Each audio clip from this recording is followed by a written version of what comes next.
is the Pegasus Podcast, presented by Night Sports Now. UCF news, views, and a few hot takes. Now, here are your hosts, Bailey Go Knights Adams and Christian Charge On Simmons. Welcome into episode 267. Be sure you're following us on Twitter at BaileyJAdams22, at ByCA Simmons, at Night Sports Now, and at Pegasus Podcast. You can also email us at PegasusPodcastByKSN@gmail.com. Christian, how's it going? It's going great. This is attempt number 2 of this podcast, which only we know, but now you all know as well. So if we're in feisty moods, that's why. If we are in feisty moods, certainly we will both be in feisty moods. Yeah, it'll be. I know I'm usually the chill one, but even I might be off the rails now. We didn't get far into the last one, which is good. Before we got 2 minutes and 26 seconds into the last one. I know, but you know what? I'd forgotten. We used to have way worse technical difficulties back in the day. Like, you remember this? We'd get deep into episodes and just also we did not have the Sons of UCF support of using StreamYard, and we are not technologically proficient. But I've forgotten how furious I get at even minor inconveniences like that. We lost 2.5 minutes. We got 2.5 minutes in. Mm-hmm. We're already almost there now to where we were, and I'm so angry that happened. We've already burnt more time on the intro for this version of it than we did on the last one.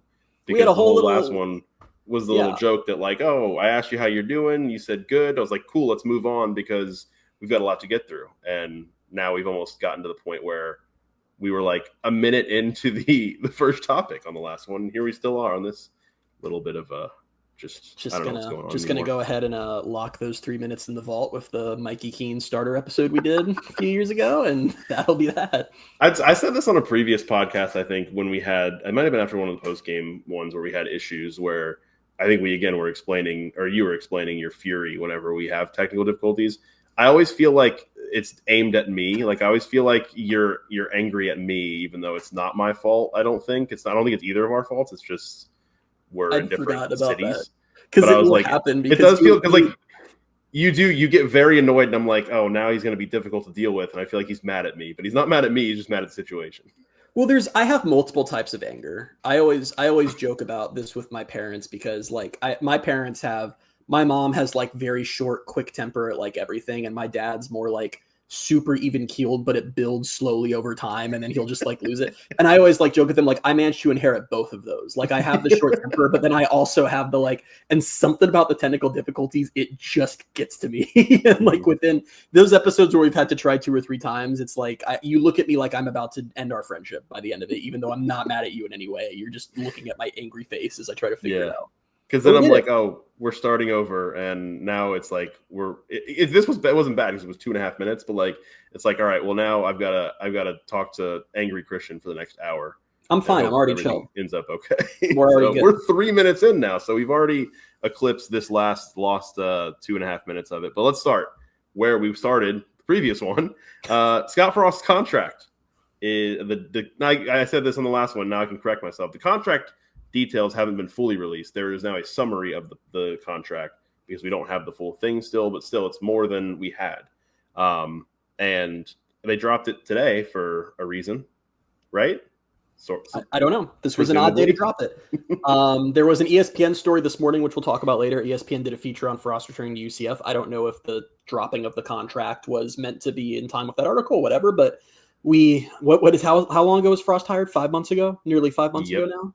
5 short months later, we know how much they're paying him. So that's exciting. Yeah. We still don't know what the assistant coach salary pool is. That was not included in this, but we do have a lot of information. Some of it good, some of it strange, and we can jump on into it. Yeah. So it's a 5-year contract. It is $3.9 million first year. Salary goes up to $4.15 million after that. Then $4.4 million, $4.65 million, and then $5 million in the 5th year.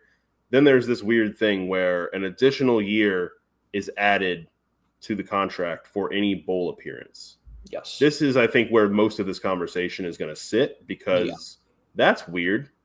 So let's clarify this is not a 5-year contract. This is a 6-year contract unless things go apocalyptically wrong in the first 5 years is what this contract is. But it's good to know Scott Frost and I will be making about the same. So that's nice. But the thing about let's talk about the good. Let's talk about the good, because to me, there's 2 categories of this contract. There's good and there's And the good is how much money they're paying him. The $3.9 million this past season would have put him at 57th in the nation, one of the lowest salaries in all the Power Four. It would have put him at 14th in the Big 12, behind only what Cincinnati and Arizona are paying their coaches. If you'll remember, and you can go back and listen to one of our first episodes when they were talking, I don't remember if it was when they were talking about hiring Frost or they hired him. We talked about one of the benefits of going after him over some of the other candidates was that since no one else was interested in him in any capacity in all of college football, which I realized when I said that out loud, that kind of makes it sound like a bad sign for the hire, but whatever. We covered that in December. You could pay him a lot less. And we all know about UCF working to try to fund rev share, about how important money is right now since they're still not full share Big 12 members, although they are very close. I think that's July. They finally are. But yeah. Saving money's big. I mean, UCF, this isn't an Alabama where it's like a few million here, a few million there. That makes a difference. And for someone like a Chadwell or a Sumrall, other guys who were either rumored to be or known to be on that list, they would have probably had to pay a lot more. They would have probably had to start in the $5+ million range. So I'm glad to see that, because I was a little worried. And honestly, the contract, the way the money, I don't really have an issue with the way the money increases. I mean, even when by that 2029 year, when he gets to $5 million, that's still on the lower end of sort of Power Four salaries. So I think that's perfectly fine. I'm totally okay with that. Yeah. I was gonna say, because then like those are the salaries, and then it's loaded with bonuses. I don't know if there were any specific bonuses you wanted to get into, because there's a long list on this summary, but there's some weird ones in there. I was gonna ask you, because you're way more dialed in with this kind of stuff than me. Is it a normal thing to have like such specific bonuses as like ranking in the top 20 in FBS and explosive running plays, explosive passing plays, lowest percentage of explosive passing plays allowed, that kind of stuff? If I recall, Gus had similar language in his contract. As far as I know, that is not super unusual, but also not super commonplace in college football. Okay. And everyone does their deals a little differently. I know Brandon Hellig posted a very helpful breakdown of this contract compared to Rich Rodriguez's contract at West Virginia. And Rich Rodriguez's contract was very unusual. It was a very, very low base salary and then a lot of incentives based. He could get most of his money through incentives, which is not, I think a lot of fans would prefer if that's the way these deals were structured, but it's not the norm. But no, nothing was super crazy about that. Just some of them were kind of funny to read. Like he gets 25,000 if they're top 20 in explosive running plays. Like I don't know. I just and it's surely, if you're Scott, like to me, $25,000, pretty solid. I would take that. If you're Scott Frost, like what's the equivalent of that to Scott Frost? Is that like me getting a $20 bill? Probably, right? Yeah, something along those lines, probably. You could spend $25,000. All right, I'm going to do some quick math. How much money is it if you hold on? I'm not going to say it out loud in case it's stupid. Okay. While you're doing that, is it going to take long, or should I read a couple? No, really quickly. Like he could Okay. once a month he could pick a day where he just blows $25,000 for fun, and that still wouldn't even be 10% of what he's paid in a year. So like it's just not like big reasonable money to him. So like it's just funny to think though in those situations, like if the coach did care, like would there be situations where it's like you're up like I don't know, like 49-13 in some game and it doesn't matter, but you're just desperately trying to like have a big run happen because you're trying to get the I like to think it's like the season finale and you're like enter the game like 21st. You're like just on the outside and you're like, we really got to break a run in this game. Like we've really got to do it. You get the ball. It's like a minute 20 to go in the second half. You're down a score and everyone's like, oh, well, they'll obviously try to throw and get it downfield. And they're like, why did they just bust off for like a 25-yard run? Like, that's great, but you're not going to, and it's like, who cares? Yeah. But yeah, that was, other than those, like it's kind of the standard ones where like 20,000 for each year with an APR score of 985 or higher. Like obviously the academic stuff, when the team meets or exceeds 3.0 grade point average is another 20,000. Those feel like they should be like easy 20,000s for Scott Frost. Like it's like something that obviously like it's under his direction, but there's so many staff members that are like tasked with making sure the players are on top of their academics. I'm sure that like Frost doesn't have a huge hand in that, I don't think. But he can still make $40,000 off of it. It's $40,000. I do like the which of these will he never ever earn? I think the $100,000 for UCF winning every game played, including conference championship and all postseason games. I think we can scratch that one off. $200,000 for winning the college football playoff championship. Just eliminate that. That's not on the table for most teams at this point. I think the rest he could do. Yeah, I think so. That's good. A lot of money. Well, also they've capped all of these. Like he can only, he can't exceed 500,000 in bonuses in 2025, etc. That makes sense. Yeah, you're gonna have to pick. It can't be explosive passing and running. You're gonna have to pick one, Scott. But yeah, the base salary and the incentives, no issue with any of that. I don't have a big issue with the buyout structure. I don't think it's amazing. I don't think it's bad. I think it's just fine. Frost can get out of this contract super, super easily. His buyout starts at $6.5 million. Obviously, if any team ever wanted him, they'd pay that. If I'm a fan, I would not read into that as some, he's planning to try to get out of here as soon as he can or anything like that. It's just when you are a coach and you have an agent, the goal is to try to, you want flexibility. You never know what's going to happen.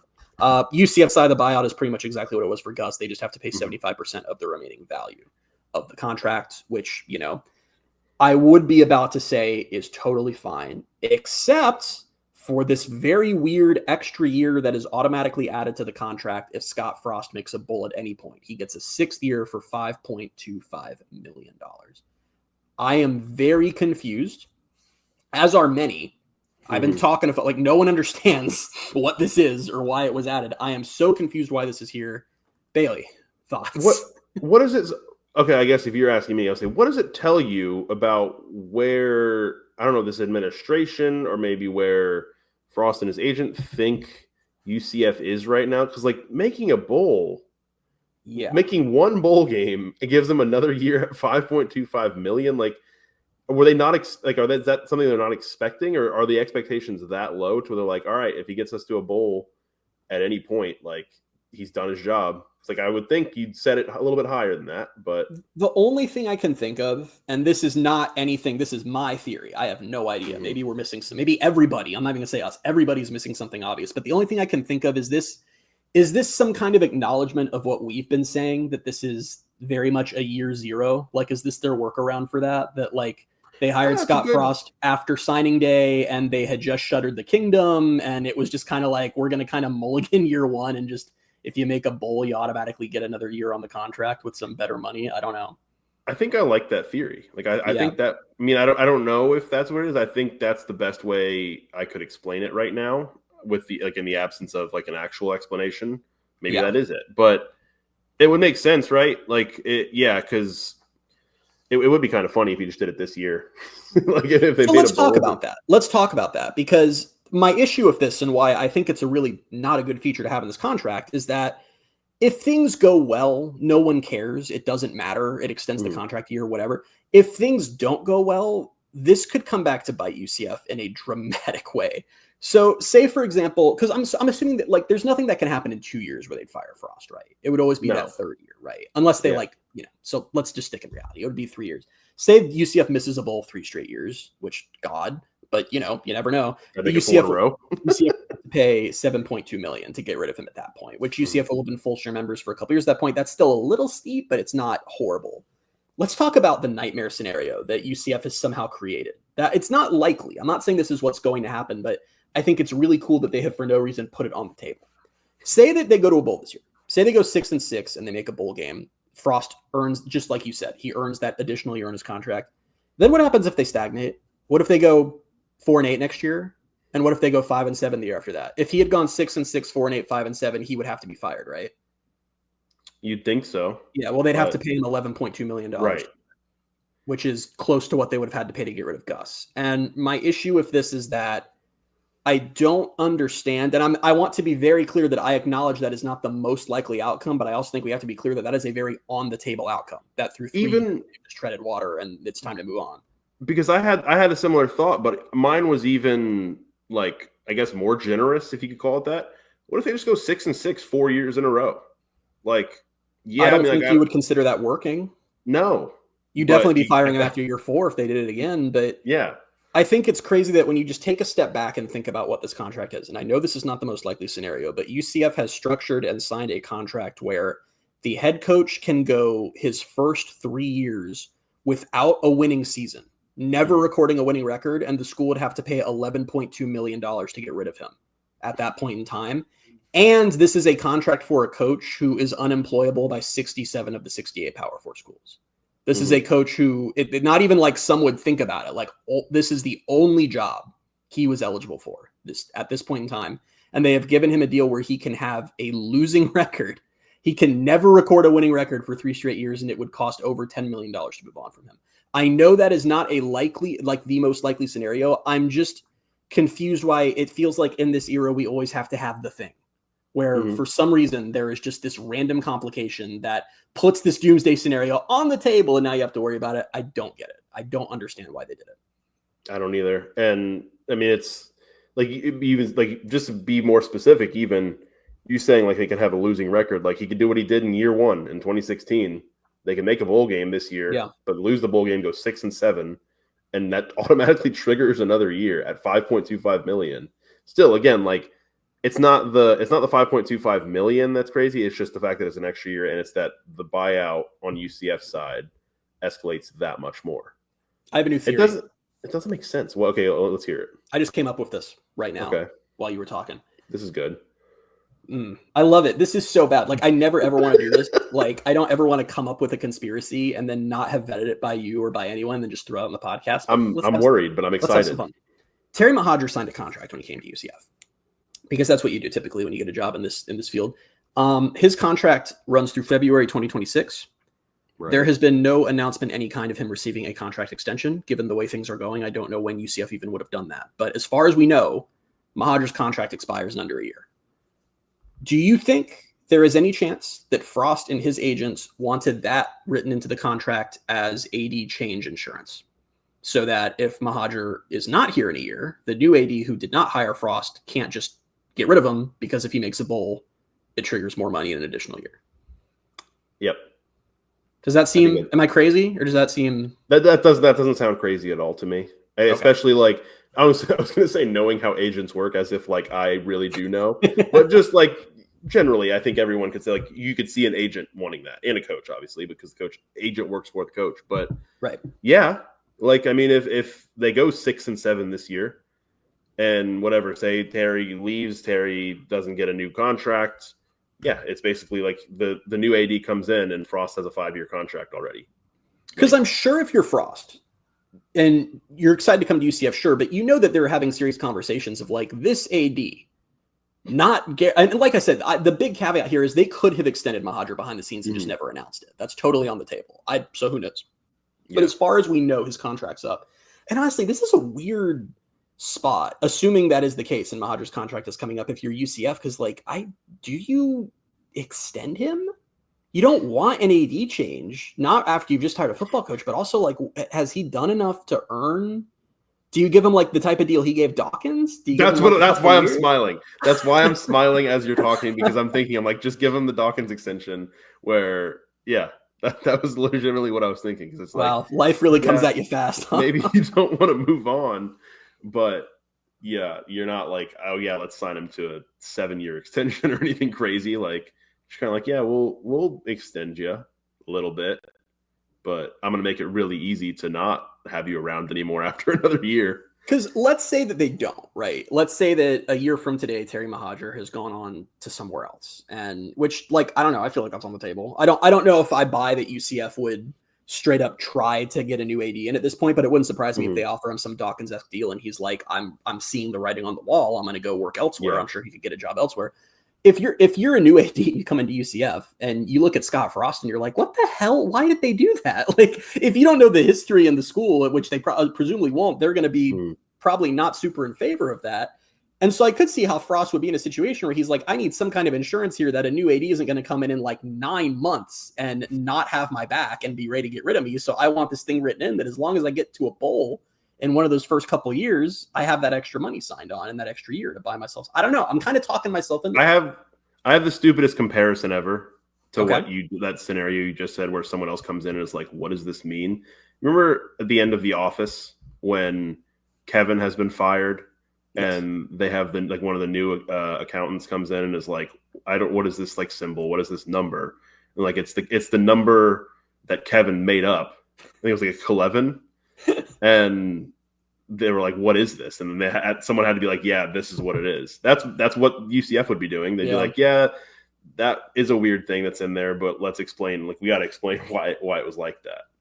Because most people are going to come in and be like, that's not I really can't overstate. Like, we're fine with the Frost hire. We've had multiple shows where we've talked about that. We're fine with the Frost hire. I'm excited about it, honestly.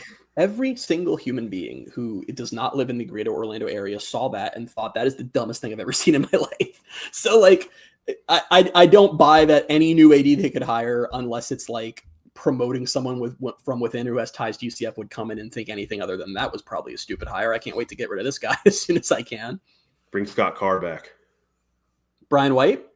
Brian White? Yeah. Brian White or Scott Carr are the two that you could bring back in and be like, okay, I get why they hired Frost back. Well, Brian White, you're not so much bringing back in as just bringing in. Well, yeah. But he has a last name that does well here. But I do like we should just in the middle of the summer with no context or explanation have like an AD hot board podcast. Like provide no information on why we're doing that and just like have it and then post it.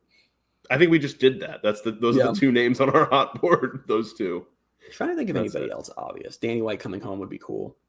Yeah, that's not happening. Well, it's interesting actually because the whole thing about Danny White leaving UCF was part of it was like the talk of that was what Danny White's best at is he loves to build, and he'd gotten UCF to a point where there wasn't really anything left to build. Like everything was just running perfectly, and come back and Tennessee was a train wreck. So he went to Tennessee, and lo and behold, a few years later, everything's running perfectly at Tennessee. They're making a ton of money. They're good at football again. UCF is in shambles, and he might just be like, I mean, I did it once. Why not go do it again? I enjoyed working with Scott Frost before. He's back there. Why shouldn't I go back? Sure, he'd probably have to accept like a quarter of his salary to make that happen. Let's add him as the like wild card third name on our AD hot board for a job that isn't even open right now, and they could have extended Mahajer without us knowing. And Mahajer really never had a chance, right? Like it was kind of like whoever had to come after Milton, right? Like whoever was going to come after Danny White, fans were just not going to vibe with on principle, basically. I wanted to make a comparison, but I don't think I believe it. Okay. Yeah, I don't. So say like whoever came after Milton, I'm like, well, Dylan Gabriel left UCF as like one of the most prolific passers in our history, and I'm thinking like Mahajer came in, did some good things, but now he didn't do anything on the level of Dylan Gabriel. Is this not a really good comparison though? I think it is because both Dylan Gabriel and Mahajer. That's a sentence I never thought I'd say, but both did some really good stuff, but didn't do what the expectation was, and the fan base has forsaken them. I actually feel like there's something here. That's good. Because Mahajer, it hasn't been a train wreck. Like multiple things have gone well. It's just not as well as things were, and some things have gone badly. And the things that have gone badly, you could describe as a train wreck. So Dylan Gabriel leading UCF to a 6-4 record while looking amazing is Terry Mahajer securing $90 million in TDT money while football collapses. Like I'm telling you, there are comparisons here. There's something here. Who knew that when we started this podcast where we have 4 topics to get through, we'd be 22 minutes in and making comparisons between the current athletic director and a quarterback who was here 4 years ago. If we did the really clickbaity stuff on YouTube, we could get 1 billion views for just having I want one of those like super clickbaity YouTube images where it's just like Mahajer's head and Gabriel's head and just the same with like 6 question marks. Oh, now I want to see that. Someone's got to make it. UCF Zach. I was going to say put UCF Zach on it. Let's see it. But yeah, okay, that's not where I thought this would take us. But yeah, I don't know. I'm going to go ahead and call my shot. I'm going to bet that it's Mahajer insurance. It's AD change insurance. That deal provides him some cushion if an AD change happens, since Mahajer's contract is presumably running out. I think what's funny about that theory is I don't think we'll ever get confirmation. We'll never get confirmation on it. Like no one who's going to come out and say, yeah, that's what this clause means. I will say we'll get confirmation if it's not true, because there's a growing list of people who get mad at me and message me when I say things that aren't true on this podcast. So if it's not true, maybe we'll know. But if it is true, maybe we'll never know. It's like Schrodinger's contract, We're going to reveal that list on the same episode we do the AD hot board this summer. Oh God, no, we're not. All right, anything else on the contract? I don't think so. Let's get to topic 2, which is congratulations to Scott Frost on his wealth. Good for him. Honestly, good for him. That ESPN article, which you referenced. Anything? What do you want to talk about? Because I've got some things here on the outline that I didn't really consult on with you. No. Let me go ahead and look at the outline for the first time. You're kidding me. Sorry. I think these are fine. I think these are all right. Well, now I got to pull up the article. Oh, I do have the article pulled up. That was stupid. If you don't know what we're talking about, ESPN published this whole feature article this morning written by Andrea Adelson on Scott Frost's triumphant return to UCF. And did something feel nostalgic about her writing this too? Man, okay, you froze for a second. And for those first few seconds, I almost punched my laptop, but you came back fast. Yeah, I heard about her being the one to write the article because she was. Yeah, there was something nostalgic about it. I know. It's funny. Yeah. I gotta stop because every time like something reminds me, like sometimes I think about Frost being here. You see like a photo of Milton at practice, and I get the like 2017 fuzzy feelings. Mm-hmm. And the article did that a little bit. And then I have to remind myself about the cold, harsh, inescapable reality that we are currently in and how 2017 is not returning. And how Frost in the article is like, oh my God, can people please understand that 2017 is not returning? Yeah, I'll quote Frost directly. Quote, I don't think there's many people out there that silly. That's exactly what he said. People joke about that with me. 5 minutes on Twitter, he would know how wrong he is about that. Yes, exactly. There are a lot of silly people out there. He said, I think the fans are a little more realistic than that. They're not. And I'm not. Because, I'm no, sure. I will say this. My experience with UCF Twitter, and you tell me if you feel differently, but where I think the fan base is at is I don't think anybody expects 2017 this year. I don't think anyone expects this year. That. I think a lot of people expect it in like 2 years. And that's so bad because it's just not happening. Yeah, it's how do you reckon with something you loved very much and understanding it will never return? Well, is this about a breakup or is this about 2017 UCF? It's hard to say, but I don't want to talk about it. But really, because I do think that's like, just really quickly, let me tangent us out of this immediately. Okay. But because I do think that's a boat a lot of the fans are in, is they want to recapture that magic of 2017. And I think that it is very much on the table that UCF will once again rise to relevance and have a really strong season. The feeling that I fear UCF fans are attempting to recapture is not the feeling of when they went 13-0. It's the feeling of when they did it again. And it's the feeling of this is how things are now. And I do not believe that is ever coming back. I really don't. I don't see any roadmap for that returning. And that's what worries me. I don't either. And I think, I think maybe could come back, and it's going to be different now. But I think another feeling that a lot of UCF fans are probably chasing is also the feeling of having that successful season and being like the rebellious people, like the rebellious champions. That doesn't work so much when you're not in the G5, and it doesn't work so much when if UCF were to win the Big 12 this year, they would receive an automatic bye and have a semifinal or a quarterfinal game in an neutral site stadium.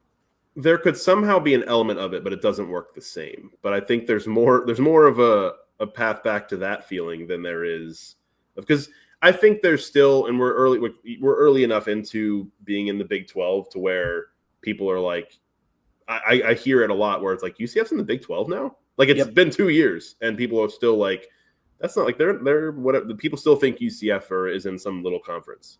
Yeah, but that's the product of they have not differentiated themselves in the Big 12 in any way. Like people learned Arizona State was in the Big 12 real quick when they won it. But I think that was also different because like they came from the Pac-12, so people are familiar with like them being in a power conference. No, I have run into people, and I'm sure you have too, in my day-to-day life, who don't realize that UCF is not like a mid-major at this point. But again, it's only 2 years. They've been, I'm sure it was the same for TCU because they moved up and had. I think they went like 7-5 and then 4-8 their first couple of years. Like I bet there were a lot of people who thought they were still in the Mountain West at that point. So that's just kind of part of it. But yeah. Anyway, back to the article.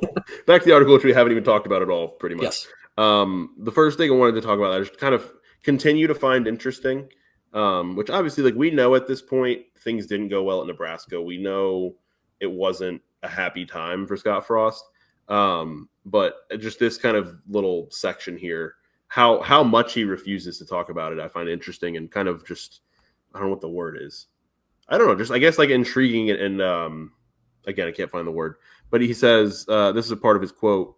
He says, it's also just not the constant stress meat grinder of some other places. And then the article says, meat grinder of some other places. Might he mean a place such as Nebraska? And he says, you can think what you want. One thing I told myself, I'm never going to talk about that. It doesn't feel good to talk about. I'll get asked 100 questions. This is about UCF. I just don't have anything to say. I found that not compelling. That's the word I was looking for. Yeah. Compelling. I was not surprised by it for a couple reasons. The first is if I were to text you and say, I have an idea for the podcast tomorrow, let's discuss the worst time of your life. You'd probably be like, oh, I don't want to do that, which would be a fair reaction. And I mean, things went, it's so different. And I feel like we've talked about this before, but it's just different from a normal coach goes to place and fails because I mean, like I said, this is like if Mackenzie Milton one day became the head coach at UCF. This would be like if Mackenzie Milton went and was the head coach at Memphis and went undefeated And then we hired him, and it was a nightmare, and everyone ran him out of town. Like imagine that. It would just be We're doing horrible. a lot of parallels on this podcast. Yeah, we're a big the Parallel Podcast. That's our new name. That's great. Yep. Cool. No, that was dumb. I shouldn't have said that. But anyway, yeah.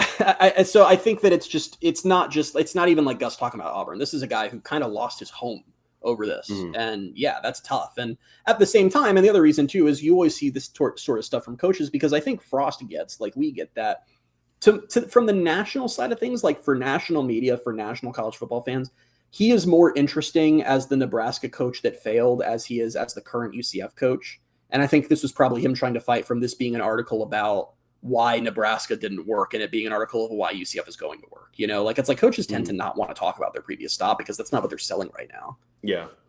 I think, and there was more talk about Nebraska in this article. And I found it, his words more so than like the narrative itself, but I found his words very compelling in that he said he was obviously, we knew he was happy at UCF and he didn't really want to leave. The family circumstances kind of pushed him to do that at the time. But he says in his article, quote, "I think I kind of knew that wasn't best for me. It was what some other people wanted me to do to some degree." Yeah. That's like the most I think he has come flat out and said, like, at the time, like I knew it wasn't. Like, not I knew it wasn't going to work, but like I knew it wasn't the best course of action. Which also, like, I, as a 20-year-old student covering that team in 2017, we were hearing that at the time. Like, that was not well hidden. That publicly it was, well, of course he's going to go to Nebraska, and privately there was a lot of, and I think especially since he left Nebraska, he's opened up about that a couple times. That was not the easy hole-in-one decision a lot of people thought it was. And I don't know. I think if you're Frost, like, you know that I don't think, I want to be clear, I don't think in 2017 he was there going, I'm going to be here forever. I can't wait to stay at UCF for the rest of my life. And he kind of talks about that in the article too, that he eventually would have wanted to go somewhere where he could win a national championship. UCF at the time was not that. I just don't think he ever imagined that it would be like 2 years and you're out. And he loved it so much and just had, and because it was Nebraska, like I bet there were other jobs that he would have turned down after 2 years to stay, but he couldn't turn down Nebraska. I don't remember the specific quote, but he said something in his post-Memphis press conference when they won the AAC championship, the day that obviously he told the team that he was leaving, all that, the news broke. He said, like, these things happen at, like, unfair times or something along the lines of, like, you can never really plan these things out, like, the way you want to. And that's kind of what he's coming back with here is, like, yeah, he probably would have wanted to do that at some point. He just probably didn't like that the Nebraska job opened when it did. If it would have opened 4 years after that, or even 3 years after that, I'm sure it would have been a lot more of he would probably felt more comfortable taking the job and ready to, rather than, oh, I knew it wasn't the best thing for me. It's so interesting, the connection UCF fans have with. I'm thinking back to that game now and like all the signs in the stands of like, please Frost, like don't leave and stuff. I don't know. It was just no one else really built no other coach in history has built a connection like that with the fans, which I don't really know why, but yeah, I don't know. Anyway, back to the article. I feel like I keep trying to lead us off away from it. I did think we got further confirmation, which again, I think this was, you and I were trying to remember when, I can't remember when things become public. He talked more about almost becoming OC for the 2023 season when they hired Hinshaw, which I think he talked about that in the presser, right? I think he did. I'm pretty sure. Okay. It came out at some point. I don't remember what's out there and what's not, but I know I know at the time that was heavily rumored. Like I think we had a podcast about it. And I thought that was interesting. I still think that we are so fortunate that did not occur, because that would have been an absolute train wreck. We were talking about it a little before we got on the podcast, but it's like Frost's and Gus's offenses are just not that similar at the end of the day. And we saw with Gus, with Hinshaw, how he really didn't want someone to bring in an offense. He basically just wanted someone else to game plan his so he could have more time. Basically, he just needs someone to take some of the load off. And it's like, I don't know how that ever would have worked with Frost. And I do think there's the added thing of if Frost had come in and it had been bad, the season was not good, the fan base would have been like, God, Gus sucks. Get him out of here and just let Frost run the team. And if it had been good, I think people would have been like, wow, it's good because they brought in Frost, kick Gus out of here and let Frost run the team. And also, if it had gone badly, you somehow would have burned Frost. Like he wouldn't have been able to, it's not like they could have hired him at that point. I'm just so happy, so thankful that is not what happened. But yeah. Yeah.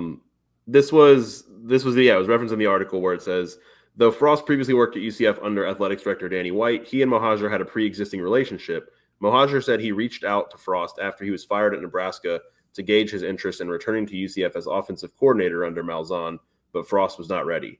Then he goes on to talk about this time around. Was anything interesting to you about that sentence? That Frost was the one that was not ready? That Mahajer reached, not Gus reached out. It was I don't know if it's just phrasing, but I thought that was interesting. Yeah. I don't really think of ADs as being heavily involved in coordinator searches, but the article seemed to imply that he was. It's happened at UCF before.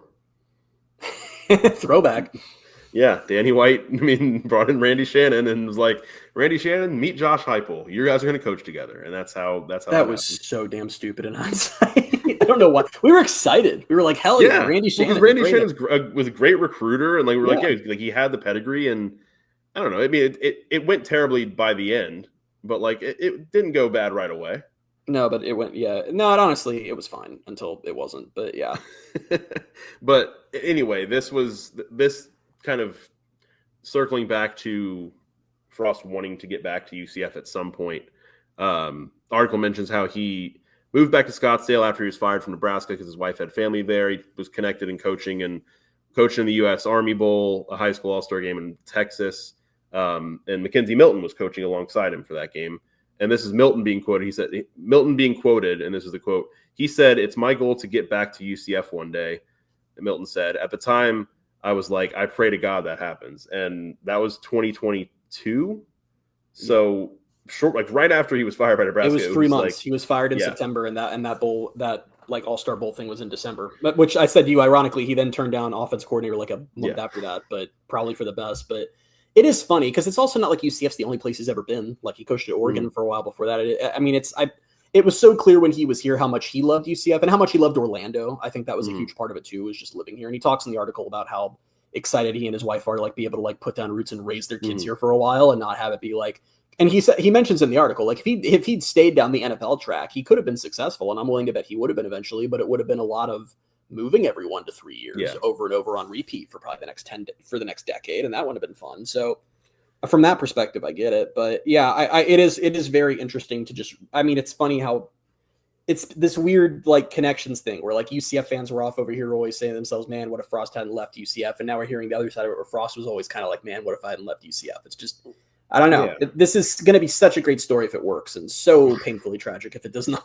Yeah. And what I feel like is so interesting about this being 3 months after he got fired from Nebraska, that he was like already kind of angling to like somehow get back to UCF one day. Yeah. Is I remember having conversations with you, maybe on the podcast, maybe more so just like when we were hanging out and stuff. But like we had times when he was out of coaching, we were like, is he ever going to get back into coaching? Like it seemed like he just like, we didn't hear anything about him for years. Like it was just like I was like, I wonder. Like I'm surprised. We were saying I'm surprised he hasn't gotten like an analyst job somewhere. He hasn't done anything, and that was just 3 months after getting fired. Where no, he was fully intending to get back into coaching as soon as he could.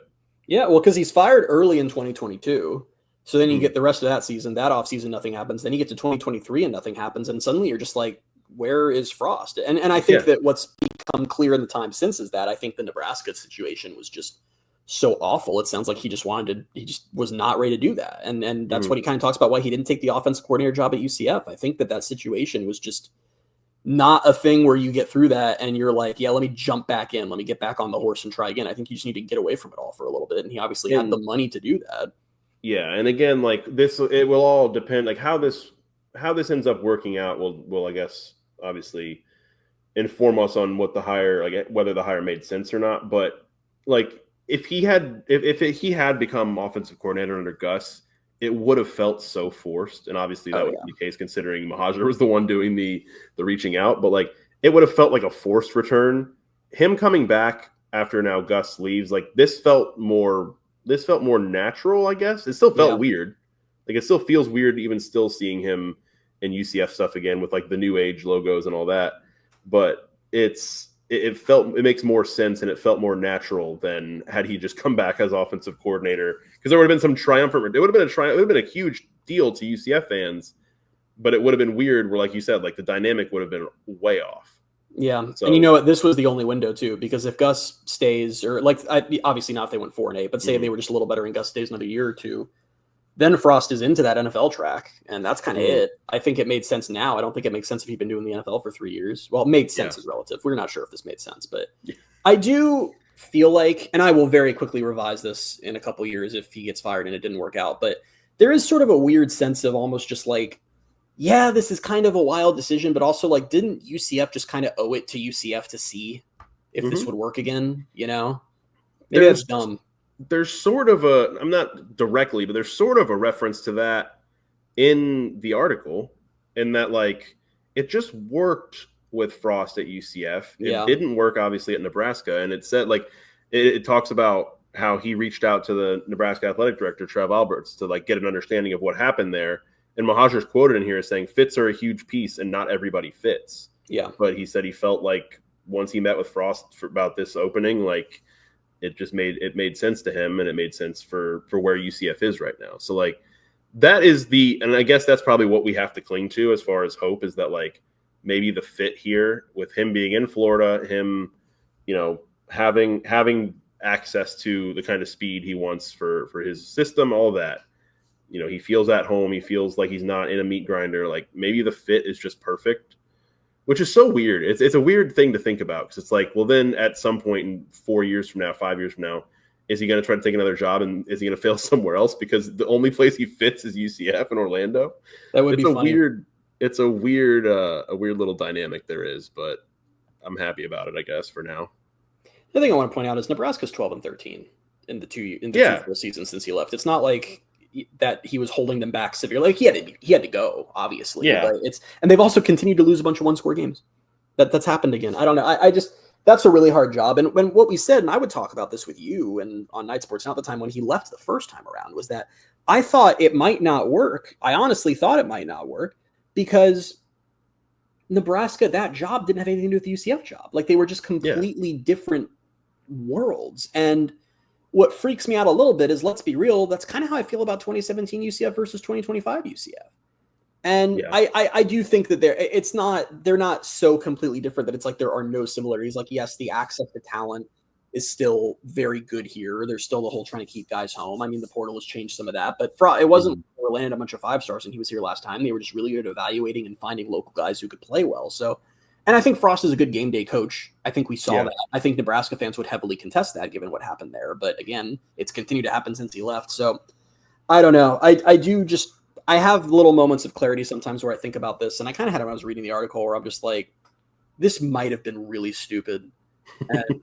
And we might look back on this in a few years and be like, that was so bad, such a terrible idea. But I think, I don't know. It's like, until it doesn't work out, I just keep thinking about what it's going to be like if it does work out. And it's almost is it worth the risk for the time being? That's the thing to hang on to. And I think I'm actually, what you just said a few minutes ago, I think is maybe all the justification we need, even if it does go wrong, is like they had to try. Yeah. Like they owed it. Like they had to try. If he really wanted to come back, I don't want to make another parallel that no one's going to care about, but like that's how things have been with Tottenham for all these years now. We're like, Mauricio Pochettino keeps saying, like, I want to get back to Spurs one day. Tottenham goes through managers every 2 years or 1 year usually. And so it's going to happen at some point. Yeah. Who knows if it's going to work, but they've got to try it.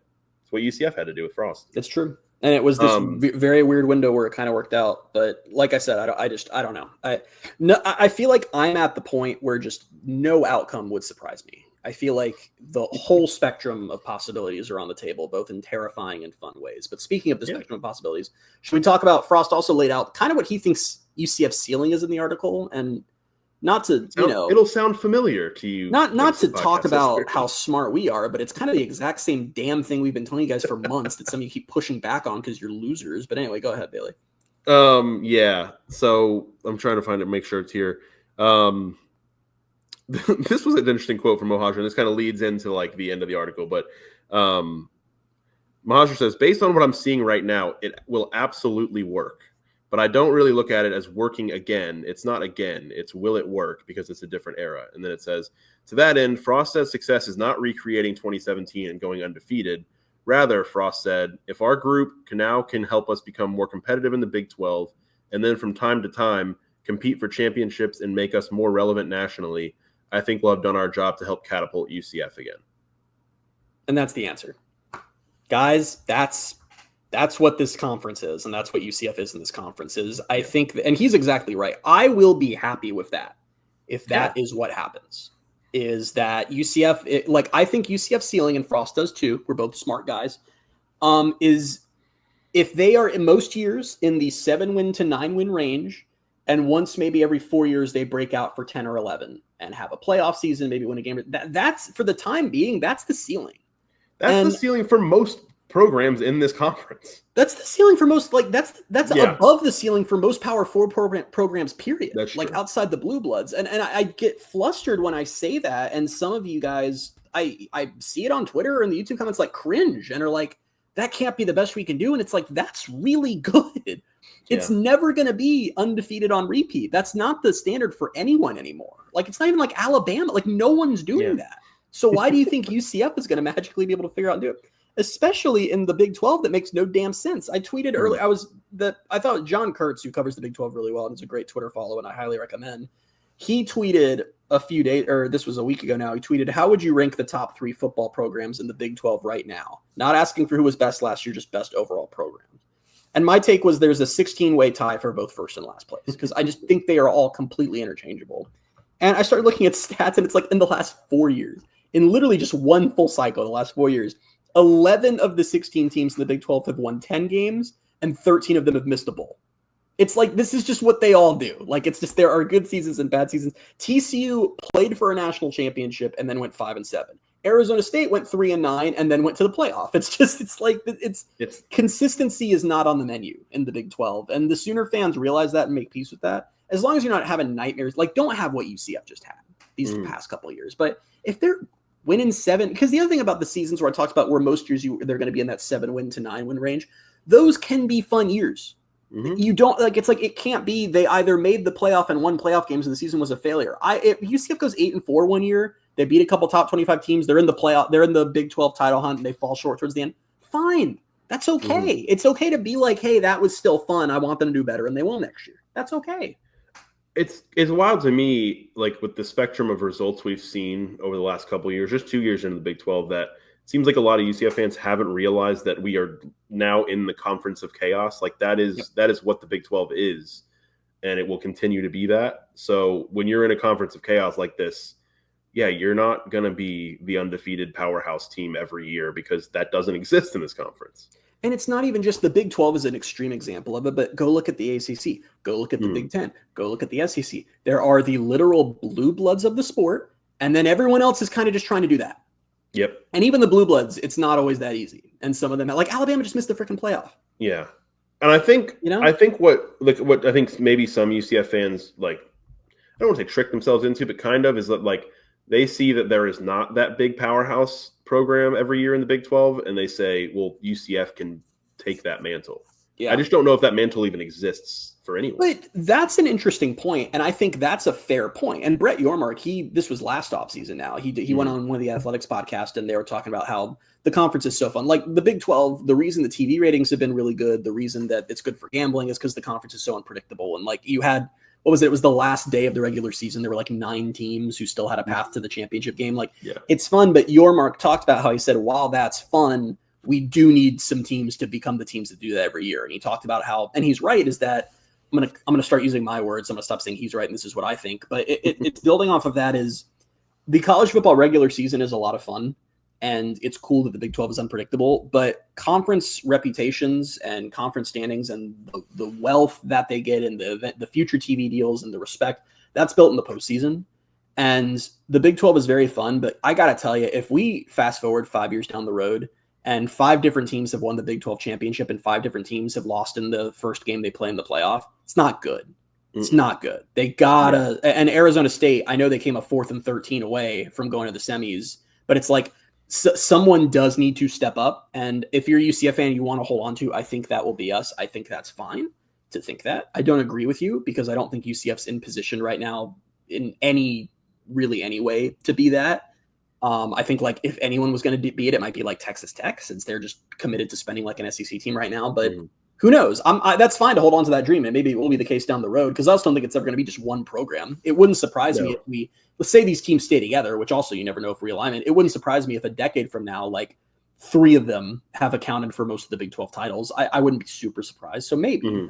for the time being, enjoy it. This is a season. I know I'm just rambling now, but I'm gonna keep doing it anyway. This is a team that just went 4-8 last year, and it was miserable, and they sucked, and they weren't competitive in a bunch of games. They might go 8-4 this year because the conference is just like, what the hell? Who knows? I sent you the I need to stop. You haven't spoken in like 4 minutes. Go ahead, Bailey. What do you think? Well, I just want to bring up the point that we're on our second topic still, and we're 50 minutes into the podcast. Okay. So let's cut. Let's cut. The one about the guy. Let's make that. Wait. They're both. The two remaining ones are both about a guy. All right, we can make it quick. Yeah, we can absolutely make it quick, but I just messed us up because I don't know what I should be responding to at this point. That's both of our faults because you said a million things, and I would like to try to respond to all of them, but then this little diatribe that I've gone on has made me forget most of what you said. So it's mainly just my fault because I just bounced around 19 different things at once. But I will end on this before we go to the next topic. Okay. You and I yesterday looked at the Big 12 football preseason poll for this past year, and it reminded us in dramatic fashion how we quite literally know nothing. Yep. Yeah, and so this is, again, the great question to ask you right after you said we know nothing. If you were to guess right now, if you were to say yes or no, will a Big 12 team win a playoff game this year? What would you say? I don't. Sounds so negative. I don't think so. I think someone will. I take it back Okay. because of one of our dead podcast topics that we almost did. I think the Big 12 has the best quarterback lineup in college football this year. I still want to do that podcast next week. We'll do it next week. Let's okay, we won't get into it, but the Big 12 has a really good lineup at quarterback. And I don't know if there were ever a year. I just saw a stat, the Big 10, 13 of the 17 teams have a new quarterback this year. So, like, this might be the year because there's some really good quarterbacks in the Big 12, and there aren't in the Power 2 right now. I think that's what's making me say, yes, I think a team will. I think it's based on the research that I did yesterday for what we were going to do that quarterback podcast today. Then all this stuff happened. So, yeah, we will get to that next week because I found it very interesting to see where everybody else is at quarterback. And, yeah. I have another caveat to that. The college football playoff, that's in 8 months. They still haven't decided on a format. That's right. If they pick the format where the Big 12 champion doesn't get an automatic bye and they have to host a first-round game, then I definitely think yes, because they'll be playing some like team at home. But anyway, okay, on to our 2 topics at the 52-minute mark. Yes. Topic 3, Chasen Johnson leaves UCF again. I'm so sick of this guy. It's not even funny. Like, I have nothing against him personally. I'm just sick of him. Like, so everybody knows the story by now, I think, but he previously left this past in the offseason, committed to USC, signed with SMU, then returned to UCF, went through spring with UCF, and then left again and is now committed to USC. All we're missing now is him not fully signing with USC and then signing with SMU again. I was texting you the play-by-play as this was going on, and I received one of my favorite texts from you ever, where you texted me at 7:22 p.m. on April 30th. You said, I think I'm at the point where I want you to stop texting me about Chasen Johnson, and I'll just find out if he's on the roster on August 28th. Yes. It was a roller coaster back and forth of what the hell was going to happen here. I'm sure I'll care during the season when, like, the DBs suck or something. I don't think I will. Because clearly there was nothing UCF could have done. And this is where you and I may depart. I know it's where I diverge from the fan base. I don't really blame Chasen for this at all. Like, do whatever he wants. We know what happened. USC came in and offered a sizable financial package for him to head back there, more than UCF could deal with. Who recruited him is there, right? Yeah, Trovon Reed is at USC now, which wasn't the case earlier in the cycle. So, like, I get it. If you're Chasen, I probably would have done the same. It's just, how is this where the rules are at in college football? Like, how is this where we're at? That the thing that they have to solve is we got to stop having teams going through spring ball with guys who aren't going to be here. It's just such a waste of everyone's time. And it's just, I don't get how we're still dealing with this. I get it when it was all new. It's like, we're like 5 years in to NIL and the portal to varying degrees. It's like, and it's every year is more chaotic than the previous year. Like, it is actively getting more chaotic. It's not getting closer to being like an acceptable format. No, like, it's just getting worse and worse. Every year is worse. We are going to have, I cannot wait, and I am willing to bet it will at some point happen. I cannot wait until a player plays for 2 different teams in the same season. I bet we're close. I bet we're close to that happening. Yeah. I want it to be like one of those baseball trades where I was like, going to the game say gets postponed and then like they come back and they've made a trade and the players on it happened last year where the guy started the game for one team and then the game got postponed or like they had to make it up, and by that point he was on the other team. Oh, it's great. It might happen. It might happen at some point. Not that to that extreme, but it might be a thing where like a player starts at UCF and then like week 4, like I'm out of here. And then he transfers to, I don't know, let's look at a team. Like he transfers to Oklahoma State. And then by November, here he is coming into the bounce house as a member of Oklahoma State. And yeah, after he had appeared in games for the team he is now playing against 3 months later. And the reason I believe it can happen is the only thing stopping that is the NCAA has a rule that you can't transfer in season. So all it takes is a player tries to do it, and then the NCAA says no. Then they go to a judge and go, they're trying to limit my movement. The judge goes, can't do that. And then they go play for the other team. I mean, it's like, that's all it takes. We actually lose eligibility. That's the next thing that they're discussing right now is because there's lawsuits challenging that players who – it was some player, a women's basketball player who's 32 or something like that. This is real. This is a real headline. Get a job. Her last college football, her last college athletic season was 2016, and she's like, I don't think that they should be able to say I can't play. Like UCF could roll out Blake Bortles next year. They could. This is what I'm saying. Like, it might not make the NFL and be like, I'm coming back.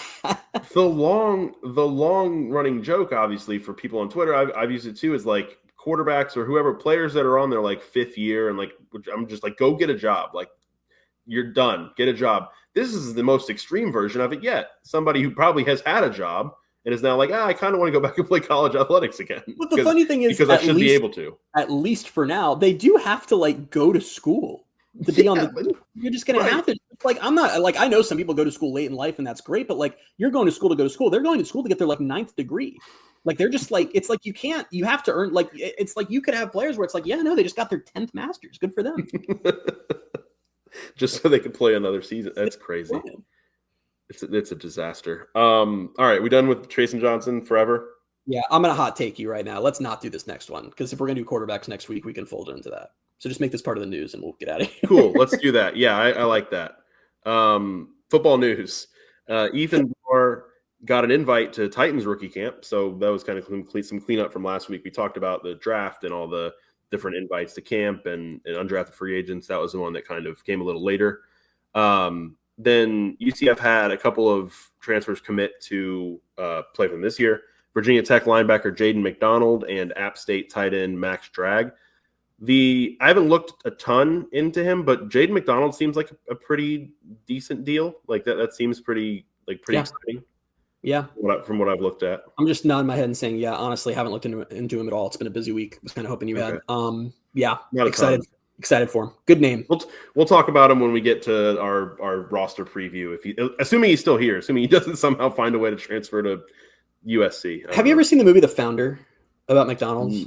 No, you've told me, you've recommended it to me. It's on my long list.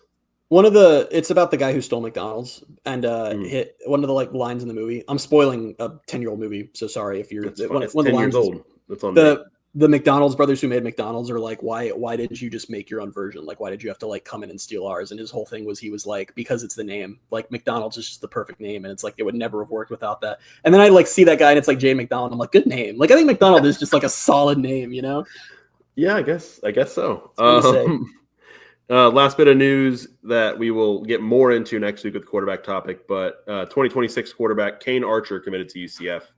I'm excited. We'll talk more next week, obviously, about it. I can't wait till we put off this whole quarterback topic to next week, and then something else happens. We got to do 50 minutes on that, and then we'll have to kick this down the road again. But yeah, someone needs to explain to me how you can combine for like 50 touchdowns and 3 turnovers, and that equates to being a star. I know Arkansas football isn't like it is in Florida or Texas. I'm not saying it like how dare they. I'm actually earnestly asking someone to explain to me because I'm confused. He must just play like a bad. I don't know. I think so. He's won, and his team Greenwood has won 26 straight games with him as a starting quarterback. They just won the state championship this past year. I think they scored like 60 something points in that game. I think, and Kane Archer he counted for 7 touchdowns. So yeah, I don't know. They won like 61-35 or something like that. So your stat here says he has 57 touchdowns to 56 completions, and I don't know what that means. he had 57 touchdown passes last season, and he had 56. Oh, I meant 56 incompletions. I think that autocorrected. Oh, okay. He had 57 passing touchdowns and 56 incompletions. Okay, 2 questions. A, why is he coming here? And B, why is he only a 3-star? I don't understand. 81.5% completion percentage. And I was thinking, like, because I saw his stats. I'd seen his stats before a long time ago when they were interested in him early on. And he completed 73.3% of his passes as a sophomore. And I was like, whoa. I was like, 73.3% is ridiculous. I think I texted you about it, and you were like, it's Arkansas. And I was like, still, doesn't matter who you're playing against. That ball's going to hit the ground more often than not, you would think, but no. And then he tops it the next year with an 81.5% completion percentage. I already know how this is going to go, and how it's going to go is that we're going to get closer to the season, and that we'll go through the summer camps that all the quarterbacks do. 247 will reevaluate him and up him to a blue chipper, and then some school that is not UCF that has more money will come in and go, we want you to play here, and he will go there. It's going to frustrate me too, because like I like his reasons so far for committing. Like it would be a huge win to actually get him, because like it would be a huge win for Mackenzie Milton, quarterbacks coach Mackenzie Milton, because that's what Archer has talked a lot about, is like he felt like Mackenzie was the most genuine person he's met throughout the entire recruiting process, and he really made that connection with him, I think like in January. Yeah. And that's why he ended up committing here. But yeah, and that was the appeal of hiring Milton. We know that there's probably going to be some ups and downs as far as the actual like coaching part of it, just because he's new and you have to learn that. But like he's always had that personality that other players, like that's what became a leader on the team, and other quarterbacks just seem to really gravitate towards. I mean, we've heard from even transfers who have already come in at quarterback that like it wasn't just Frost, it was getting to work with him was the selling point. So it would be a huge win, especially because the rest of this class is scary right now. So hopefully they hang on. We'll elaborate more on this next week, like I keep saying, but the ideal scenario, the dream, even if it's Kane Archer, if it's somebody else, is getting a quarterback in the door who is promising.